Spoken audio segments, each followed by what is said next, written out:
राजस्थान के अंता विधानसभा में उपचुनाव 11 नवंबर को हैं, दिन कम रहे हैं और हम बात करेंगे आज राज्यसभा सांसद चुन्नीलाल गरासिया जिसे जो इस चुनाव को कैसे देख रहे हैं, क्योंकि बीजेपी, कांग्रेस और निर्दलीय पूरे रंग में अंता है जो रंग। सर, पहले TV9 पर आपका बहुत स्वागत है। धन्यवाद। अंता को सर कैसे देख रहे हैं आप, क्योंकि पूरा जोर बीजेपी लगा रही है तो दूसरी तरफ कांग्रेस और नरेश मीणा भी हैं। अंता विधानसभा उपचुनाव हम निश्चित रूप से जीतेंगे। जनता हमारे साथ है। हमारे भारत सरकार और राजस्थान सरकार यह डबल इंजन की सरकारें जिन्होंने जनता के लिए जितने विकास के कार्य किए हैं, जमीनी आधार पर जो आधारभूत सुविधाएं बढ़ाई हैं, उसके आधार पर मैं कह सकता हूं कि हमारा प्रदेश के मुख्यमंत्री आदरणीय भजनलाल जी शर्मा साहब, देश के प्रधानमंत्री नरेंद्र भाई मोदी जी और हमारे उस क्षेत्र की सांसद और हमारे पूर्व मुख्यमंत्री वसुंधरा राजे, माँ और बेटा दोनों उस क्षेत्र में पूरे तन मन धन से लगे हुए हैं और उनका वहाँ जनता में बहुत जुड़ाव है। तो ये आधार मैं कह सकता हूँ कि हमारी इस चुनाव में जीतने का बहुत बड़ा मजबूत आधार है। और जैसा कि वहाँ हमारे पार्टी के जितने भी नेता लोग वहाँ जाकर के आए हैं, सबकी रिपोर्टिंग है कि यह अंता उपचुनाव हम जीत रहे हैं और जीतेंगे।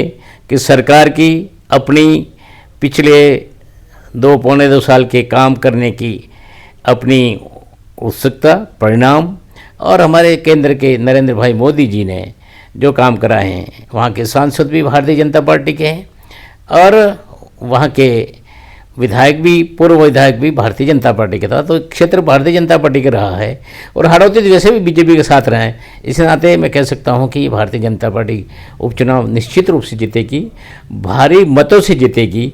और मैं समझता हूँ कि कांग्रेस अंदर ही अंदर बटी हुई है और इसके कारण ये कांग्रेस कभी वहाँ अपने पक्ष में परिणाम नहीं ला सकती है। मैं तो अभी आपके माध्यम से ये भी कह सकता हूँ कि बिहार का चुनाव है, वहाँ भी भारतीय जनता पार्टी सरकार बन रही है, NDA की सरकार बन रही है। इस नाते देश में पूरा मोदीमय वातावरण है। भारतीय जनता पार्टी के प्रति जनता बहुत खुश है और भारतीय जनता पार्टी के हाथों ही जनता देश और प्रदेश के नेतृत्व को रिकॉग्नाइज करती है। यह हमारे लिए भी, प्रदेश के लिए भी और अंता के जनता के लिए भी बहुत बड़ा शुभ संकेत है। आपके माध्यम से सर, एक नरेश मीणा भी वहाँ पर है, कहीं न कहीं बीजेपी और कांग्रेस की लगता नहीं कि गणित नरेश मीणा बिगड़ेंगे? उससे कोई फर्क नहीं पड़ेगा। हम जनता से जुड़े हुए हैं, जनता हमको सपोर्ट कर रही है। व्यक्ति विशेष हो सकता है उनकी अपनी ताकत रही होगी, लेकिन वहाँ अभी इनका इन्फ्लुएंस नहीं है, ये मैं निश्चित रूप से कह सकता हूँ। वहाँ पर नरेश मीणा को अरविंद केजरीवाल की पार्टी ने समर्थन दे दिया है, हनुमान बेनीवाल ने समर्थन दिया और कई राजेंद्र गुड़ा, लाल डायरी वाले, वह भी उनके समर्थन में। चाहे कितने ही नेता समर्थन में आ जाएं, अंता की जनता हमारे साथ है और अंता की जनता ही जिताने वाली है। वो नेता तो मैं समझता हूँ कि बरसाती मेढक हैं, वोटिंग के बाद और चुनाव परिणाम के बाद तो बिल्कुल गायब ही हो जाएंगे। बाहरी नेताओं का स्थानीय चुनाव में कोई फर्क नहीं पड़ता है, ये इतिहास गवाह है। एक सर, अभी जो रोड शो हुआ था 2 दिन पहले, जिसमें वसुंधरा राजे, भजनलाल शर्मा दोनों साथ थे, तो कई चर्चा इसको लेकर देखने को मिली थी। एक गुटबाजी को लेकर जो पहले चर्चा देखने को मिली थी, उसको लेकर भी चर्चा थी। दोनों नेता साथ नजर आए, तो क्या मैसेज देने की कोशिश कर रहे हैं? दोनों साथ थे, साथ हैं और साथ रहेंगे। और यह रोड शो जनता को मैसेज दिया कि दोनों बड़े लीडर, पूर्व मुख्यमंत्री और वर्तमान मुख्यमंत्री, दोनों ही एक गाड़ी के 2 पहिए हैं और जब 2 पहिए स्पीड से चलते हैं तो उस गाड़ी को रोकने वाली कोई ताकत नहीं है। ये इन दोनों की एक साथ प्रचार प्रसार करने से ये मैसेज भी दे दिया है और प्रैक्टिकली भी मैं ही बता रहा हूँ। एक सर, आप आदिवासी समाज से आते हैं, तो एक सांसद है राजकुमार रोत, जिन्होंने उसको लेकर कहा था कि जो उससे पहले जो विधायक थे कंवरलाल मीणा, जिनकी विधायकी चली गई, उनको लेकर कहा था कि बीजेपी सरकार जो आदिवासी जो विधायक सांसद है जिनको हटाने की तैयारी करती है, और ऐसे में जल्दी जल्दी में उस पूरी विधायकी को ही खत्म करा दिया। कई ऐसे जो नेता थे जिनकी आज भी विधायकी नहीं गई है। राजकुमार जी रोत निश्चित जनप्रतिनिधि हैं और जनता ने चुन के वहाँ भेजा है, लेकिन ये कयास लगा रहे हैं कि भारतीय जनता पार्टी उनके विधायकों को हटाना चाहती है, और खुद के कर्मों से हट रहे हैं वो। आप सरेआम भ्रष्टाचार करोगे तो कानून तो काम करेगा ना, इसलिए कानून काम कर रहा है। भ्रष्टाचार में उनके विधायक पकड़े गए हैं, और पकड़े गए हैं, विटनेस है, सब कुछ है, तो निश्चित रूप से कानून अपना काम करेगा। और राजकुमार जी रोत जो ये आरोप लगा रहे हैं बिना हाथ पैर के, उससे कोई परिणाम नहीं आना है। जैसे आप अपने नेताओं को जनता के सामने चुनाव लड़ा करके जिता के ले गए हो, लेकिन जनता अब समझ गई है कि राजकुमार के साथ ईमानदार लोग नहीं हैं, और जब ईमानदारी नेता के साथ नहीं होगी तो वो फ्यूचर में, भविष्य में असफल होना स्वाभाविक है, इतिहास उसका गवाह है। एक सर, आप भी राज्यसभा सांसद है, एक सांसदों की सूची आती है जिसमें कई सारे नाम थे।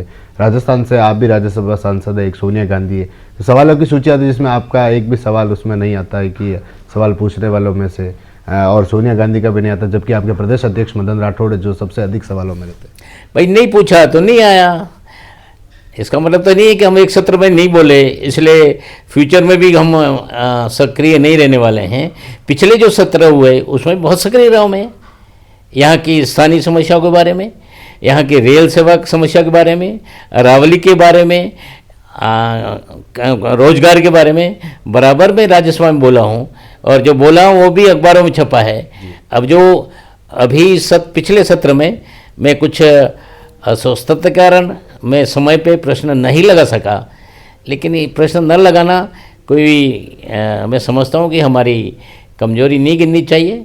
मीडिया ने जो हकीकत वहाँ से निकला है वो आया तो हम भी मानते हैं, उसको डिनाई नहीं करते हैं।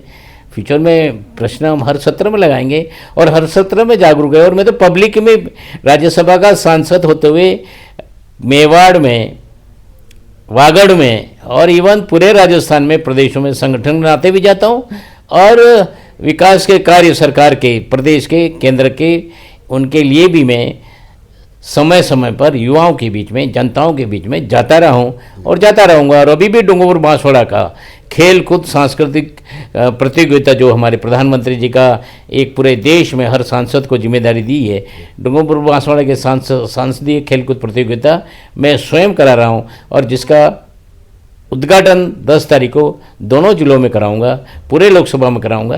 तो इस तरह से हमको तो अलग अलग तरह के काम हमको संगठन देता है, सरकार देती है, उसको करते हैं। और मैं तो पूरे समय संगठन के लिए, सरकार के लिए अपने आप को समर्पित। सर, आने वाले समय में शीतकालीन सत्र शुरू होने वाला है, समय में तो शीतकालीन सत्र है जो आने वाले समय में शुरू होगा, तो क्या ऐसे मेवाड़, वागड़ या फिर राजस्थान के ऐसे बड़े मुद्दे हैं जिनको लेकर आप राज्यसभा में उनको उठाने वाले हैं? आज ही डिक्लेयर हुआ है 31 तारीख से संसद शुरू होने वाला है, 31 से 19 तक का।